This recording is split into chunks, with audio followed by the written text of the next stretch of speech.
will lift heavy objects which is not in the proper position, gumagalaw ngayon to. Tingnan nyo itong monitor ha. Gumagalaw yan, nawawala sa posisyon. Pag nawala sa posisyon yan at nasira yung cartilage niya na sa gilid, lumalabas ngayon itong parang fluid. Ayan, tinuturo ko sa inyo ha. I pointed it there. Lumalabas yan. Pag lumabas yan, nasisira ngayon, nagkikiskisan. Itong dalawang to. Ito, this one and down there, up and down. And this is the small one. Pag nawala yan, yung fluid na yan, nagkikiskisan, doon talaga karoon ng tinatawag na yung masakit. Nasasaktan tayo. Sasabi natin, sakit ng likod namin. Sakit ng likod ko. Bakit? What is the cause? Pumunta ka sa doktor. Doktor, ang complaint ko yung likod ko. Ano bang ginawa mo?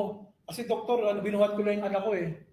I lift my son or daughter, and my daughter is very heavy, but in a wrong position. Yung pag-lift ko, pagbaba ko ulit, sumakit na yung likod ko. Ito na yan. Nagkakaroon ng disc na sinasabi. Pag yan nagkaroon ng problema yan, nawala yung fluid na yan, itong buto na to, at saka dito, ayan o. Napakita ko ha, lakihan ko. Ito.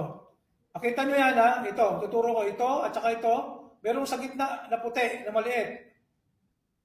That small, na yan, liquid yan, fluid. Okay? Malambot yan.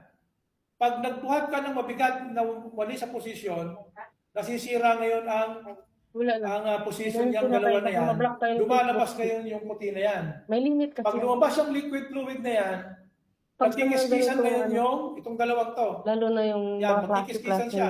Kasi wala ng fluid eh.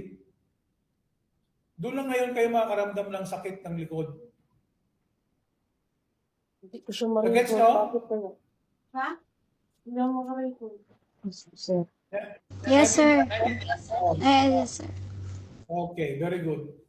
Usually, it happen sa lumbar part. Ito, lumbar.